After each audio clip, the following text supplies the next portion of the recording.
జగిత్యాల జిల్లా కోరుట్ల పట్టణంలోని వ్యవసాయ మార్కెట్ వద్ద కాంగ్రెస్ పార్టీ ఇన్ఛార్జ్ జువ్వాడి నరసింగారావు సమావేశం నిర్వహించారు.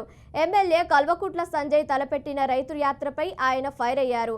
కోరుట్ల నియోజకవర్గంలో బీఆర్ఎస్ పార్టీ ఉనికిని కోల్పోయిందని, ఇక్కడ 10 సంవత్సరాలు అధికారంలో ఉండి కూడా కోరుట్ల అభివృద్ధికి నోచుకోలేదని నరసింగారావు మండిపడ్డారు. కేటీఆర్ పాదయాత్ర ఎందుకోసమని, ఇది పూర్తిగా వాళ్ళ స్వార్థం కోసం, వార్తలలో ఫోటోల కోసం తప్ప రైతుల కోసం కాదని విమర్శించారు. కట్టుకుంటేనే రైతు మరి ఇలా ప్యాంట్ షర్ట్ వేసుకున్న వాళ్ళు రైతులు గారా అని నిరసన కూడా వ్యక్తం చేసిన రోజులున్నాయి.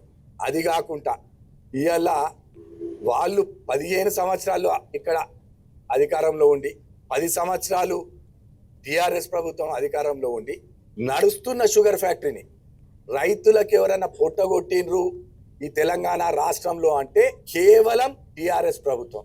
మీ నిర్ణయాలు సరిగ్గా లేక నడుస్తున్న షుగర్ ఫ్యాక్టరీని ఈ ప్రాంత ప్రజలకు అన్యాయం చేసింది మీరు కాదా అని మేము అడుగుతా ఉన్నాం. ఇవాళ మీరు ఏ ముఖం పెట్టుకొని మీరు దేనికోసం పాదయాత్ర చేస్తా ఉన్నారు? ఒకప్పుడు మీ దగ్గరి మిత్రుడు కేటీఆర్ గారు ఏం మాట్లాడినారో మీకు తెలుసు. పాదయాత్ర ఎవరు చేస్తారు? తిన్నది అరిగేతందుకు పాదయాత్ర చేస్తారు. అది పాదయాత్ర కాదు, అజీర్ణ యాత్ర అని అన్నాడు. మరి మేము మిమ్మల్ని అడుగుతా ఉన్నాం, ఎందుకు చేస్తున్నారు? తిన్నది అరగక పాదయాత్ర చేస్తున్నారు.